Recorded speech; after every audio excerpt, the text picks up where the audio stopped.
हरि ओम ध्यं सदा सवितुमंडल मध्यवर्ती नारायणं सरसिजासन सन्निविष्टः गौरवान् मकरकुण्डलवान् किरीटी हारि हिरण्मय बपु धृत शंख चक्र। जय जगन्नाथ दर्शक बंधु आसंतु आमे माने आज श्रवण करिबा आजिर पंचांग को नहीं आजिर तिथि बार नक्षत्र ता सहित पुष्कर दोष एवं आजिर दिन रे की शुभ कार्य रही ता सहित आम मानक राशि आज कौन कौन घटिबा पई जाउची श्रवण करिबा पूर्वरु आजिर दिन रे जो माने जन्म ग्रहण करिछंती समस्तंको भगवती टीवी परिवार तरफरु अनेक अनेक शुभेच्छा एवं अभिनंदन।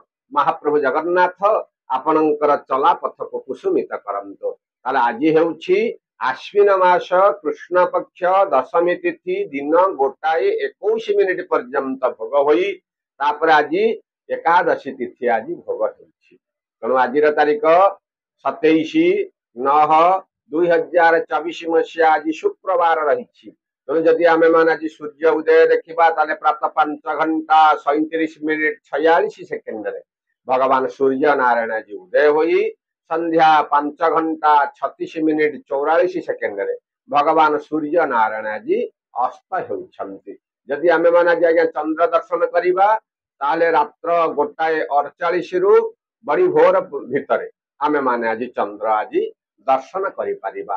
तेणु आज नक्षत्र पुष्या नक्षत्र रात्र गोटाए 20 मिनिट पर्यंत भोग होई तापर आज अश्लेषा नक्षत्र भोग होउछंती एवं कर्कट राशि मध्य आज चंद्र अहोरात्र आज भोग होउछंती। तेणु आज शुक्रवार रहितबा हेतु बिच्छा धनु मीन राशि घात बार रही मात्र कौनसी राशि प्रति आज घात चंद्र आज नाही किंबा आजिर दिन रे जो माने मृत्युवरण करुछंती तांको मध्य पुष्कर दोष लागिबो नाही। तेणु आजिर दिन रे शुभ कर्म गुड़ाक आज्ञा सब अच्छी यथा नामकरण अन्नप्राशन देवता गठन नौका चालन भूमि पूजा नूतन जान वाहन क्रय विक्रय इत्यादि मध्य आज गोटे बढ़िया दिनटी आज रही।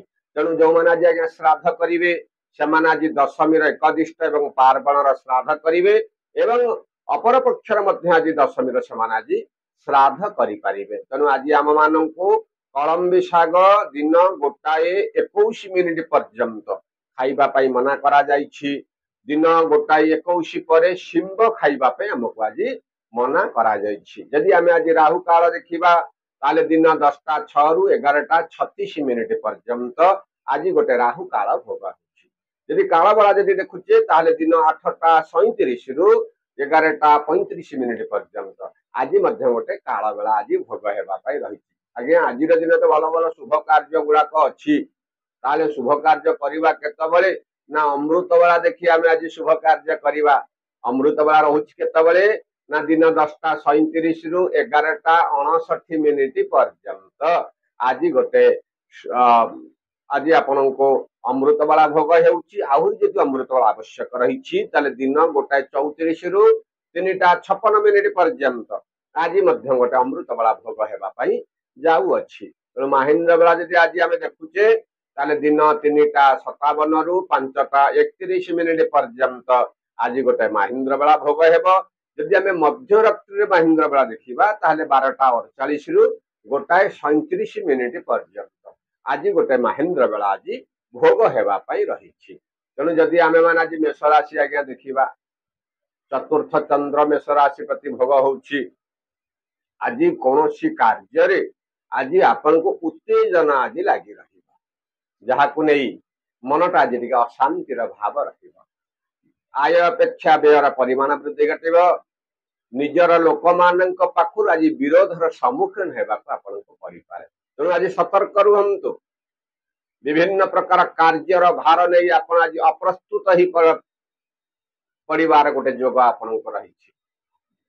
विभिन्न प्रकार सभा समिति मध्य प्रशंसा पाइले मध्य शारीरिक असुस्थता हेतु मनटा टिके कष्ट करने को पड़ी पारे। ଗୃହରେ ଆଜି କିଛି ଆନନ୍ଦର ବାତାବରଣ ରହିବ, ମାତ୍ର ସେ ଆନନ୍ଦଟା ବେଶୀ ସମୟ ନ ରହି ଆପଣଙ୍କୁ ଦୁଃଖ ମଧ୍ୟ ଦେଇପାରେ।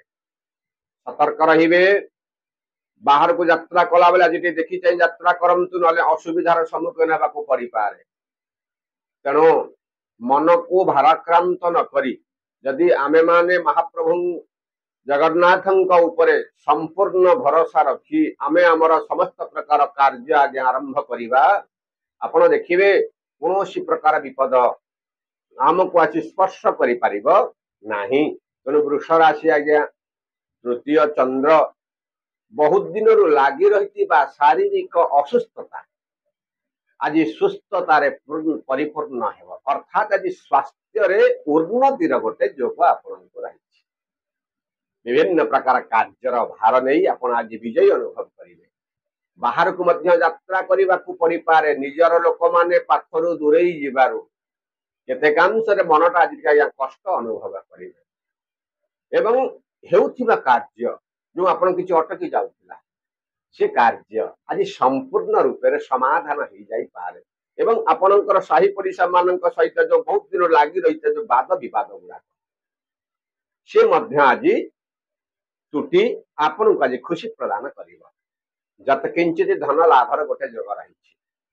ନୂତନ ବନ୍ଧୁ ମାନଙ୍କର ଦର୍ଶନ କରିବେ, ପୁରାତନ ବନ୍ଧୁଙ୍କୁ ପରିତ୍ୟାଗ କରି ନୂତନ ବନ୍ଧୁ ମାନଙ୍କର ଗୃହରେ ଆଗମନ ଘଟିବ ଏବଂ ବିଭିନ୍ନ ପ୍ରକାର କାର୍ଯ୍ୟରେ ଆପଣଙ୍କୁ ଆଜି ପ୍ରଶଂସା ମଧ୍ୟ ମିଳିବ। ତେଣୁ ସବୁ ପ୍ରକାର ଶୁଭ ଫଳକୁ ପାଇବା ପାଇଁ ଆଜି ମା ଉଗ୍ରତାରାଙ୍କୁ ଆପଣ ଆଜି ହାତ ଧରି ପ୍ରାର୍ଥନା କରନ୍ତୁ। ସମୟଟି ଆଜି ଆପଣଙ୍କର ଅନୁକୂଳ ରହିବ। ମିଥୁନ ରାଶି ଆଜ୍ଞା ଦ୍ୱିତୀୟ ଚନ୍ଦ୍ର, କିନ୍ତୁ ଆଜି ଆପଣଙ୍କୁ ଗୋଟେ ଶୁଭ ସମ୍ବାଦ ପ୍ରାପ୍ତି ହେବ। ଆଶା ନ କରିଥିବା ଦିଗରୁ ବିଭିନ୍ନ ପ୍ରକାର କାର୍ଯ୍ୟରେ ଆପଣଙ୍କୁ ସଫଳତା ମଧ୍ୟ ମିଳିବ। ଗୃହରେ କିଛି ଆନନ୍ଦର ବାତାବରଣ ଲାଗି ରହିବ। ପିଲାମାନଙ୍କର ଭବିଷ୍ୟତକୁ ନେଇ ଆପଣ ଆଜି ଟିକେ ଚିନ୍ତିତ ରହିପାରନ୍ତି, ମାତ୍ର ସ୍ୱାଦିଷ୍ଟ ଭୋଜନ ଆଜି ଆପଣଙ୍କୁ ମିଳିବ। ହେଉଥିବା କାର୍ଯ୍ୟ ଟିକେ ଆଜି ଯତ୍କିଞ୍ଚିତ ବିଳମ୍ବ ହେବାର ଗୋଟେ ଯୋଗ ଆଜି ଆପଣଙ୍କୁ ରହୁଛି। ତେଣୁ ମାନସିକ ସ୍ତରରେ ଆଜି ଟିକେ କଷ୍ଟ ଅନୁଭବ କଲେ ମଧ୍ୟ ଶାରୀରିକ ସ୍ତରରେ ଆପଣ ଆଜି ଟିକେ ସୁସ୍ଥ ମଧ୍ୟ ଅନୁଭବ କରିବେ। ଭୂମି ବାହନ କ୍ଷେତ୍ର ମଧ୍ୟ ଆଜି ଆପଣଙ୍କୁ ଲାଭ ପ୍ରାପ୍ତି ଘଟିବ।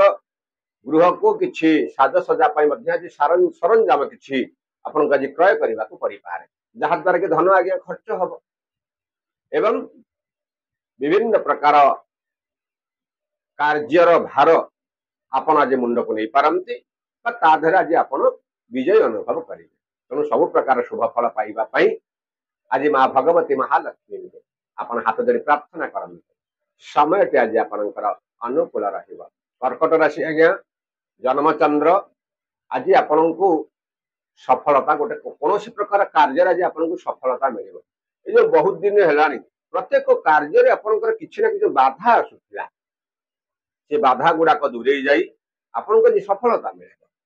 ଭୂମି ବାହନ କ୍ଷେତ୍ରରେ ମଧ୍ୟ ଆଜି ଆପଣଙ୍କୁ ଲାଭ ମିଳିବ। ବାହାରକୁ ମଧ୍ୟ ଆଜି ଯାତ୍ରା କରିବାକୁ ପଡିପାରେ। ନୂତନ ଯାନବାହନ ମଧ୍ୟ ଯଦି ଆପଣ ସକ୍ଷ ଅଛନ୍ତି କିଣାକିଣି କରିବା ପାଇଁ କିଣାକିଣି ମଧ୍ୟ କରିପାରନ୍ତି। ପାରିବାରିକ ଭିତରେ ଗୋଟେ ଆନନ୍ଦର ବାତାବରଣ ଆଜି ଆପଣଙ୍କର ରହିବ ଏବଂ ପିଲାମାନଙ୍କର କଥାକୁ ନେଇ ଆପଣ ଆଜି ଗର୍ବ ଅନୁଭବ କରିବାକୁ ପଡିପାରେ। ଶାରୀରିକ ସୁସ୍ଥତା ମଧ୍ୟ ବୃଦ୍ଧି ଘଟିବ। ଆପଣ ମାନଙ୍କ ପାଖରୁ ଆଜି ବିଭିନ୍ନ ପ୍ରକାର ଲୋକମାନେ ସାହାଯ୍ୟ ସହାନୁଭୂତି ପାଇ ଆଜି ଆପଣଙ୍କୁ ପ୍ରଶଂସା କରିବାକୁ ସେମାନେ ବି ପଛେଇବେ ନାହିଁ। ତେଣୁ ଦିନଟି ଆଜି ଆପଣଙ୍କ ପାଇଁ ଉତ୍ତମ ରହିଥିବା ହେତୁ ଆଜି ଆପଣ ଗୋଟେ କାମ କରନ୍ତୁ, ଭଗବାନ ଶଙ୍କରଙ୍କୁ ଆପଣ ହାତ ଧରି ପ୍ରାର୍ଥନା କରନ୍ତୁ। ସମୟଟି ଆଜି ଆପଣଙ୍କର ଆହୁରି ଅନୁକୂଳ ରହିବ। ସିଂହ ରାଶି ଆଜ୍ଞା ଦ୍ୱାଦଶ ଚନ୍ଦ୍ର, କୌଣସି କଥାକୁ ନେଇ ମନଟା ଆଜି ଟିକେ ଅଶାନ୍ତି ରହିପାରେ। ବିଭିନ୍ନ ପ୍ରକାର କାର୍ଯ୍ୟରେ ଆଜି ବିଫଳତା ଟିକେ ରହିବ। ପିଲାମାନଙ୍କର ଭବିଷ୍ୟତକୁ ନେଇ ମଧ୍ୟ ଆଜି ଆପଣ ଚିନ୍ତିତ ରହିପାରନ୍ତି। ନିଜର ଲୋକମାନେ ଆଜି ଆପଣଙ୍କୁ ହଇରାଣ ହରକତ ମଧ୍ୟ କରିପାରନ୍ତି, କିନ୍ତୁ ସଭା ସମିତିରୁ ଆଜି ଆପଣଙ୍କୁ ଉଚ୍ଚ ପ୍ରଶଂସା ମଧ୍ୟ ପ୍ରାପ୍ତି ଘଟିବ। ହେଉଥିବା କାର୍ଯ୍ୟ ବିଳମ୍ବ ହେଲେ ମଧ୍ୟ ସେ କାର୍ଯ୍ୟରେ ମଧ୍ୟ ଆଜି ଆପଣଙ୍କୁ ସନ୍ତୁଷ୍ଟ ମଧ୍ୟ ଆପଣ ଅନୁଭବ କରିବେ। ପିଲାମାନଙ୍କର ଏଇ ଯୋଉ ପ୍ରକାର ଯୋଉ ଚିନ୍ତାଧାରା ଆପଣଙ୍କର ମୁଣ୍ଡକୁ ଆଜି କିଛି ନା କିଛି ଭାରାକ୍ରାନ୍ତ କରିବ, ଯାହାକୁ ନେଇ ମାନସିକ ସ୍ତରରେ ଆଜି କଷ୍ଟ ଅନୁଭବ କରିବାକୁ ପଡିପାରେ। ତେଣୁ ଆଜିର ଦିନରେ ଆପଣ ମାନେ ଆଜି ଟିକେ ନୀରବ ରୁହନ୍ତୁ କିଛି କିଛି କହିବା ପୂର୍ବରୁ କିଛି ଚିନ୍ତା କରି ଆପଣ ଆଜି କଥାବାର୍ତ୍ତା କରନ୍ତୁ ଏବଂ କିଛି କାର୍ଯ୍ୟ କରିବା ପୂର୍ବରୁ ପାରିପାର୍ଶ୍ୱିକ ଅବସ୍ଥା ଦେଖି ଆପଣ ଆଜି କାର୍ଯ୍ୟ କରନ୍ତୁ। ତା ସହିତ ଆପଣଙ୍କର ଗୁରୁଜନ ମାନଙ୍କ ଠାରୁ ସୁପରାମର୍ଶ ଗ୍ରହଣ କରି ଆପଣଙ୍କର କାର୍ଯ୍ୟ ଆରମ୍ଭ କରନ୍ତୁ। ସମୟଟି ଆଜି ଆପଣଙ୍କର ଅନୁକୂଳ ରହିବ। କନ୍ୟା ରାଶି ଆଜ୍ଞା ଏକାଦଶ ଚନ୍ଦ୍ର, ଆପଣ ଯେକୌଣସି ଦିଗକୁ ଆଜି ଯାତ୍ରା କରୁଛନ୍ତି ନା, ସେ ଯାତ୍ରାରେ ଆଜି ଆପଣଙ୍କୁ ଶୁଭ ଖବର ମିଳିବ। ପରିବାର ଭିତରେ ଆଜି ଗୋଟେ ଆନନ୍ଦର ବାତାବରଣ ରହିବ। କିଛି ବନ୍ଧୁଙ୍କ ସହିତ ଯୋଉ କିଛି ଦିନ ହେଲାଣି ଝଗଡା ଝାଣ୍ଟିରେ ମନମାଳିନ୍ୟ ଟିକେ ରହିଥିଲା, ତା ଧରୁ ଆଜି ସମସ୍ତ ପ୍ରକାର ମନମାଳିନ୍ୟ ତୁଟି ଆଜି ଆପଣଙ୍କୁ ଖୁସି ପ୍ରଦାନ କରିବ। ଜଣେ ପୁରାତନ ବନ୍ଧୁଙ୍କର ଗୃହକୁ ଆଗମନ ଘଟିବ, ଯାହା ଦ୍ୱାରା କି ନ ହେଉଥିବା କାମରେ ତାଙ୍କ ଦ୍ୱାରା ଆଜି ସମ୍ପୂର୍ଣ୍ଣ ଆଜି ହେଇଯାଇପାରେ। ଯତ କିଞ୍ଚିତ ଲାଭ ଆଜି ଗୋଟେ ଆପଣଙ୍କୁ ଯୋଗ ରହିଛି। ମାତ୍ର ଅର୍ଥ ଉପରେ ଯଦି ଆମେ ଦେଖିବା ତାହେଲେ ଆଜି ଅଳ୍ପ କିଛି ଅର୍ଥ ମଧ୍ୟ ଆପଣଙ୍କୁ ଲାଭ ହେବାର ଗୋଟେ ଯୋଗ ଆଜି ରହିଛି। ଆଜି ଦେବତା ମାନଙ୍କର ପୂଜା ପୂଜିରେ ଆଜି ଆପଣ ଆଜି ଅତ୍ୟଧିକ ସମୟ ଟିକେ ନିୟୋଜିତ ହେଇପାରନ୍ତି, ତଥା କୌଣସି ନୂଆ କାର୍ଯ୍ୟ କରିବା ପାଇଁ ଆଜି ଆପଣ ମାନସିକ ସ୍ତରରେ ଆଜି ପ୍ରସ୍ତୁତ ହେବାକୁ ପଡିପାରେ। ଶୁଭ ଫଳ ପାଇବା ପାଇଁ ଆଜି ଛୋଟ ଛୋଟ ପିଲାମାନଙ୍କୁ ଆପଣ କିଛି ଆଜି ଉପହାର ଆଜି ଦେଇ ଆପଣଙ୍କର କାର୍ଯ୍ୟ ଆପଣ ଆରମ୍ଭ କରନ୍ତୁ। ସମୟଟି ଆଜି ଆପଣଙ୍କର ଅନୁକୂଳ ରହିବ। ତୁଳା ରାଶି ଆଜ୍ଞା ଦଶମ ଚନ୍ଦ୍ର, ଆଜି ଆପଣଙ୍କୁ କିଛି ନା କିଛି ଗୋଟେ ସମ୍ମାନ ବୃଦ୍ଧିର ଗୋଟେ ଯୋଗ ରହିଛି। ବାହାରକୁ ଯାତ୍ରା କରିବାକୁ ପଡିପାରେ। ପାରିବାରିକ ସ୍ତରରେ ଆଜି ଆପଣଙ୍କୁ ଗୋଟେ ଖୁସି ଅନୁଭବ ହେବ। ହେଉଥିବା କାର୍ଯ୍ୟ ଯୋଉ ବିଳମ୍ବ ଘଟୁଥିଲା, ସେ କାର୍ଯ୍ୟରେ ଆଜି ଆପଣଙ୍କୁ ସଫଳତା ମିଳିବ। ନୂତନ ଯାନବାହନ ମଧ୍ୟ ଆଜି କ୍ରୟ କରିବାକୁ ପଡିପାରେ। ବିଭିନ୍ନ ପ୍ରକାର ସଭା ସମିତିରେ ଆଜି ଆପଣଙ୍କ ପ୍ରଶଂସା ମଧ୍ୟ ପ୍ରାପ୍ତି ଘଟିବ। ଶାରୀରିକ ଅସୁସ୍ଥତା ଆପଣ ଅନୁଭବ କରିବେ। ବାହାରକୁ ଯାତ୍ରା କରିବା ପାଇଁ ଆଜି କିଛି ଯୋଜନା ମାନ ମଧ୍ୟ ଆଜି ପ୍ରସ୍ତୁତ କରିପାରନ୍ତି ଏବଂ ପିଲାମାନଙ୍କର ଭବିଷ୍ୟତକୁ ନେଇ ଆପଣ ଆଜି ଗର୍ବ ଅନୁଭବ କରିବେ ଏବଂ କୌଣସି ପ୍ରକାର କାର୍ଯ୍ୟର ନେତୃତ୍ୱ ନେଇ ଆଜି ଆପଣ ବିଜୟ ଅନୁଭବ କରିବେ। ତେଣୁ ସବୁ ପ୍ରକାର ଶୁଭ ଫଳକୁ ପାଇବା ପାଇଁ ଆଜି ସକାଳୁ ସକାଳୁ ପିତାମାତାଙ୍କୁ ଆଜି ହାତ ଧରି ପ୍ରଣାମ କରନ୍ତୁ। ସମୟଟି ଆଜି ଆପଣଙ୍କର ଅନୁକୂଳ ରହିବ। ଇଚ୍ଛା ରାଶି ଆଜ୍ଞା ନବମ ଚନ୍ଦ୍ର, ତା ସହିତ ଯେହେତୁ ଶୁକ୍ରବାର ଆଜ୍ଞା ରହିଛି, ଘାତବାର ଆଜି ଆପଣଙ୍କର ଗୋଟେ ଯୋଗ ରହିଛି। କିନ୍ତୁ ଆଜି ଆପଣ ଯେକୌଣସି ଆଜ୍ଞା କାର୍ଯ୍ୟ କରୁଛନ୍ତି ନା, ସେ କାର୍ଯ୍ୟରେ ଆପଣଙ୍କୁ ଆଜି ଖୁସି ପ୍ରଦାନ କରିବ ଏବଂ ଆପଣଙ୍କର ଯୋଉ ନିନ୍ଦୁକ ଲୋକମାନେ ଅଛନ୍ତି ଆଜି ସେମାନେ ମଧ୍ୟ ଆଜି ଆପଣଙ୍କୁ ଆଜି ପ୍ରଶଂସା କରିବେ। ଭୂମି ବାହନ କ୍ଷେତ୍ର ମଧ୍ୟ ଆଜି ଆପଣଙ୍କୁ ଲାଭ ମିଳିବ। ପରିବାର ଭିତରେ କିଛି ନା କିଛି ଆଜି ଗୋଟେ ଶୁଭ କାର୍ଯ୍ୟ ହେବାର ଆଜି ଗୋଟେ ଆଶା ଦେଖା ରହିଛି। ବାହାରକୁ ଯାତ୍ରା କରିବା ପାଇଁ ପଡିପାରେ। ଦେବତା ମାନଙ୍କର ଦର୍ଶନ ମଧ୍ୟ ଆଜି ଆପଣଙ୍କୁ ଗୋଟେ ସୁନ୍ଦର ଯୋଗ ଆଜି ରହିଛି। ଯତ କିଞ୍ଚିତ ଧନ ଲାଭର ମଧ୍ୟ ଗୋଟେ ଯୋଗ ରହିଛି। କୋର୍ଟ କଚେରୀ ମାମଲାରେ ମଧ୍ୟ ଆଜି ଆପଣଙ୍କୁ ଶୁଭ ଫଳ ପ୍ରଦାନ କରିବ। ନୂତନ କାର୍ଯ୍ୟମାନ ପ୍ରସ୍ତୁତ କରି ଆପଣ ଲୋକମାନଙ୍କ ପାଖରେ ଆଜି ପ୍ରଶଂସା ସାଉଁଟିବାରେ ଆଜି କୃପଣତା ଅନୁଭବ କରିବେ ନାହିଁ। ଶୁଭ ଫଳ ପାଇବା ପାଇଁ ଆଜି ସକାଳୁ ସକାଳୁ ଭଗବତୀ ଉଗ୍ରତାରାଙ୍କୁ ଆପଣ ଆଜି ହାତ ଧରି ପ୍ରାର୍ଥନା କରନ୍ତୁ। ସମୟଟି ଆଜି ଆପଣଙ୍କର ଅନୁକୂଳ ରହିବ। ଧନୁରାଶି ଆଜ୍ଞା ଅଷ୍ଟମ ଚନ୍ଦ୍ର, ତା ସହିତ ଘାତବାର ଭୋଗ ହଉଥିବା କାର୍ଯ୍ୟରେ ଆଜି ଆପଣଙ୍କର ବିଳମ୍ବ ଘଟିବ। କିନ୍ତୁ ବାହାରକୁ ଯାତ୍ରା କଲା ବେଳେ ଆଜି ଦେଖି ଚାହିଁ ଯାତ୍ରା କରନ୍ତୁ। ଗୋଟେ ଦୁର୍ଘଟଣାର ଭୟ ଆଜି ଆପଣଙ୍କୁ ରହିଛି। ହେଉଥିବା କାର୍ଯ୍ୟରେ ଆପଣ ବିଳମ୍ବ ରହିଲା, ଶାରୀରିକ ଅସୁସ୍ଥତା ବୃଦ୍ଧି ଘଟିବ। ଆଜି ଧନ ଖର୍ଚ୍ଚର ଗୋଟେ ଆପଣଙ୍କୁ ଯୋଗ ରହିଛି। ଆୟ ଅପେକ୍ଷା ବ୍ୟୟର ପରିମାଣ ବୃଦ୍ଧି ଘଟିବ। ମାତ୍ର ପୁରାତନ ବନ୍ଧୁ ଏବଂ ନୂତନ ବନ୍ଧୁ ମାନଙ୍କ ସହିତ ସମୟ ଆଜି ଆପଣଙ୍କୁ ଅତିବାହିତ କରିବାକୁ ପଡିପାରେ। ବାହାରକୁ ଯାତ୍ରା କଲା ବେଳେ ବିପଦ ରହିଛି ସତ, କିନ୍ତୁ ମାନସିକ ସ୍ତରରେ ଆପଣଙ୍କୁ ଆଜି ଖୁସି ଅନୁଭବ କରିବାକୁ ପଡିପାରେ। ମାତ୍ର କିଛି ସ୍ୱାଦିଷ୍ଟ ଭୋଜନରେ ଆଜି ଆପଣଙ୍କୁ ଯୋଉ ଆପ୍ୟାୟିତ ହେବାକୁ ପଡିଥାନ୍ତା, ତା ଦେହରେ ଆଜି ଆପଣଙ୍କୁ ବିରତି ମିଳିବ। ଯାହାକୁ ନେଇ ଖାଦ୍ୟ ପାନୀୟର ଅନିୟମିତତା ହେତୁ ଶାରୀରିକ କଷ୍ଟ ଟିକେ ଅନୁଭବ କରିବାକୁ ପଡିପାରେ। ତେଣୁ ଶୁଭ ଫଳ ପାଇବା ପାଇଁ ଆଜି ମା ଭଗବତୀ ଗଙ୍ଗାଙ୍କୁ ଆପଣ ହାତ ଧରି ପ୍ରାର୍ଥନା କରନ୍ତୁ। ସମୟଟି ଆଜି ଆପଣଙ୍କର ଅନୁକୂଳ ରହିବ। ମକର ରାଶିରେ ସପ୍ତମ ଚନ୍ଦ୍ର, ଆଜି କିଛି ବନ୍ଧୁ ମାନଙ୍କ ଠାରୁ ଆଜି ଆପଣଙ୍କୁ ପ୍ରଶଂସା ମିଳିବ। ହେଉଥିବା କାର୍ଯ୍ୟ ଯୋଉ ବିଳମ୍ବ ଘଟୁଥିଲା, ସେ କାର୍ଯ୍ୟରେ ମଧ୍ୟ ଆଜି ଆପଣଙ୍କୁ ସଫଳତା ମିଳିବ। ବାହାରକୁ ଯାତ୍ରା କରିବାକୁ ପଡିପାରେ। ଉଚ୍ଚ ପଦସ୍ଥ ଅଧିକାରୀଙ୍କ ସହିତ ସୁସମ୍ପର୍କ ଆଜି ରହିବ। ଚାକିରୀ କ୍ଷେତ୍ରରେ ମଧ୍ୟ ଆଜି ଉନ୍ନତିର ଗୋଟେ ଯୋଗ ରହିଛି। ଅଧନସ୍ଥ କର୍ମଚାରୀଙ୍କ ସହିତ ସମ୍ପର୍କ ମଧ୍ୟ ଆଜି ମଧୁର ରହିବ। ତେଣୁ ବିଭିନ୍ନ ପ୍ରକାର ଦିଗରୁ ଆଜି मध्यम धरण फल भोग होउथिबा हेतु आज सकाळु सकाळु माँ भगवती महालक्ष्मी को आपण हाथ धरी प्रार्थना करंतु समय आज आपणकर अनुकूल रहिबो। तेणु कुंभ राशि आज्ञा षष्ठ चंद्र आज किसी धन लाभर गोटे जोग रही बाहर को यात्रा करने को पड़ पारे उपरिस्थ कर्मचारी शुभ दृष्टि आज आपण निजर लोक मान सहित संपर्क आज टे अत्यधिक वृद्धि घटे एवं पारिवारिक भितर आज समय आज आपणकर अत्यधिक अतिबाहित हो पारे। बाहर को यात्रा कला बेले आज टे देखी जाए यात्रा करते किसी जिनिस हजिजार गोटे जोग आपण रोचे यात्रा जनित कष्ट आज आप अनुभव कर कार्य आज निर्विघ्न शेष हो। नूतन योजना मान आज प्रस्तुत करि विभिन्न प्रकार शुभ फल को पाइबा पाई आज आपण किछि भिकारी मान आपण आज किछि खाद्य देई आपणकर शुभ कार्य आपण आरंभ करंतु समय आज आपणकर अनुकूल रहिबो। तेणु सभा शेष राशि मीन राशि आज्ञा पंचम चंद्र ता सहित घात बार रही मात्र आपण को आज बंधु दर्शन मिलिबो। ए जो किछि दिन ले आपणकर बंधु मान सहित जो किछि ना किछि जो मान मनांतर गोटे रही से मतांतर सब दूर होई आपण को आज खुशी प्रदान कर पिला मानकर भविष्य को आप खुशी व्यक्त करि पारंती यात्रा जे आपन को लाभ मिलिबो। कोर्ट कचेरी मामला आज आपन को शुभ खबर प्राप्ति हेबो।